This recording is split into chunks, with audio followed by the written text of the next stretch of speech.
All right, I got these off Amazon. They're just some, I don't know, some generic templates for doing like planets. I'm going to show you how you can use theirs, and then I'm going to show you how I freehand them, and also show you another technique using 2 different stencils, and we'll just show you a couple ways. You can also decide which one you like best. Do it whichever one you want to do. So go ahead and tape this down just so it don't move.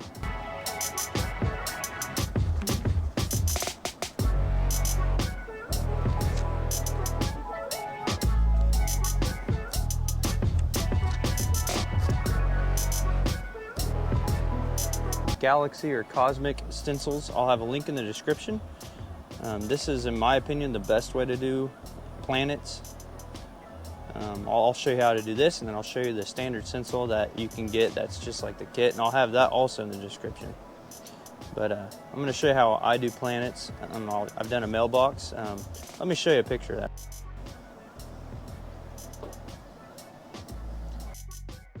Go ahead and we'll slap some of this texture in, because planets, they gotta have some texturing. And I'm doing it really lightly. And now I'm gonna go in and I'm going to freehand some textures, and this will give it more of that smooth and soft texture, which looks really good.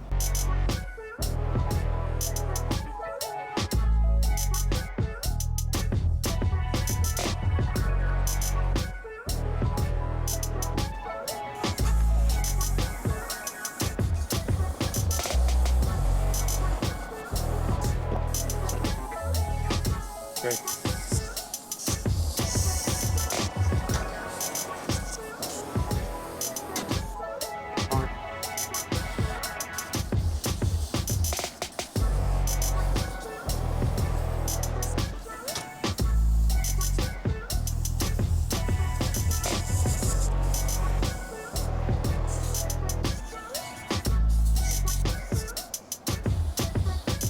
All right, let's bring you in and so you can see a little bit. Bring it in here so you can see some of the textures. There's some swirls. You do some lines, but make sure you're kind of giving it a little bit of a curve to like the curvature. All right. When you unmask it, that's when it really brings it to life.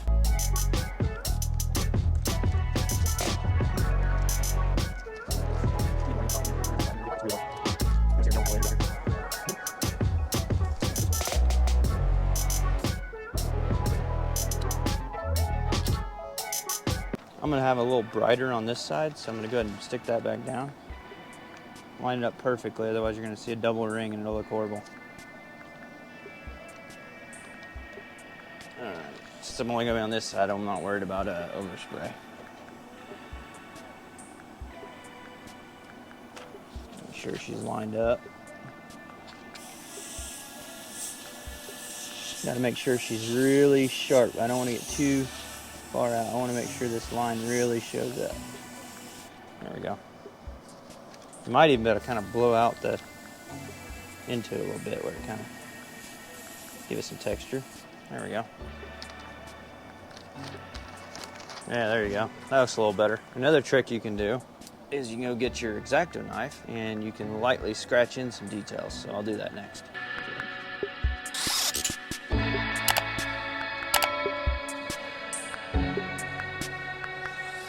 I don't want to get too carried away with this part. Just a little couple spots that I want them a little darker.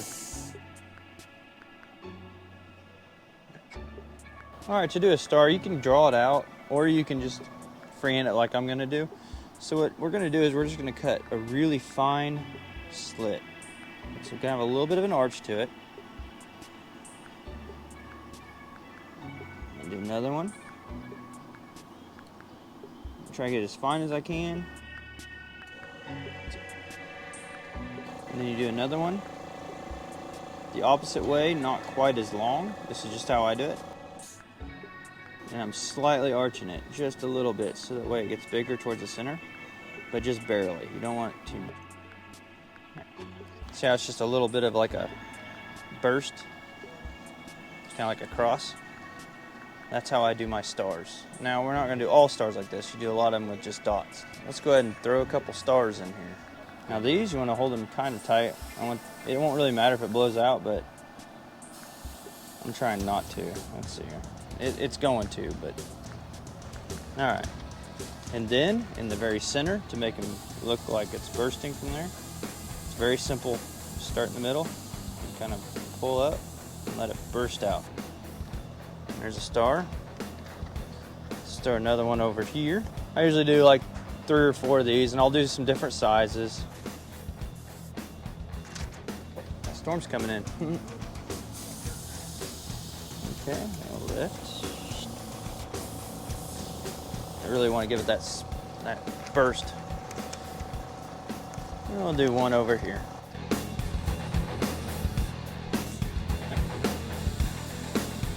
All the way.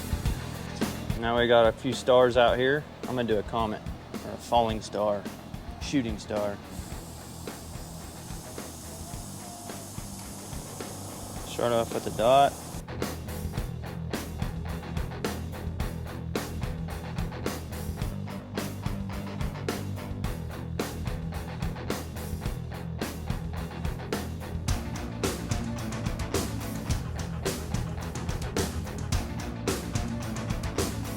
Got a few pieces that are being pulled off of it.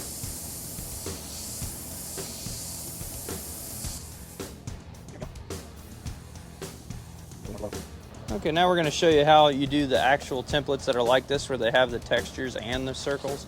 This is just how I've done it, and it tends to work out pretty good. If you do the circle and then the textures, you can do it either way. I'm going to do the textures, and then I'm going to do the circle over the top.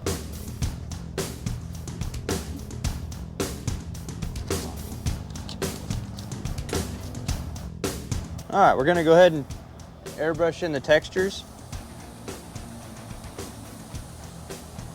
And you can always add in your own textures to this. Like, ooh, this usually looks pretty cool when you do this. A little bit of like, they have like swirlies, they have like clouds. You don't want it too perfect. If you make them too perfect, it won't look very realistic, because these are like clouds and textures, so. Okay, actually when I'm seeing this, I kind of want to do it like a swirly. Woo.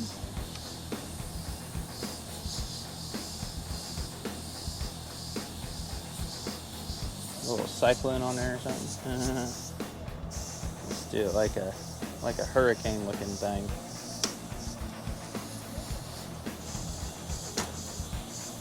Stretch that over. Stretch that one that way. There we go. Got like a little hurricane. We don't know what planet this is. We're making them up.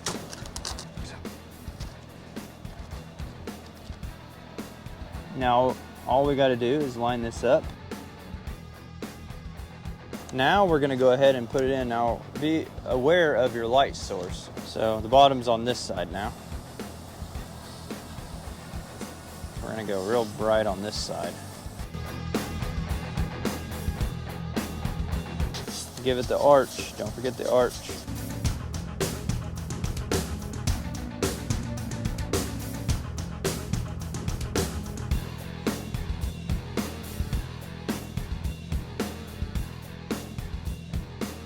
They're bright and then dot, and then they come out and then they tail back in.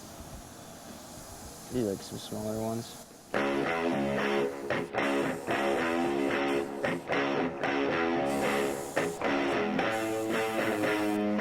And now you could go in and do stars just like doing dots. But I'm going to show you a better way, a faster way. Here's the trick. You use a popsicle stick, and we're going to spray right on the edge of it. It's going to build up, and then it's going to create a splatter effect. Now to get bigger ones, I got to really puddle it up. There we go.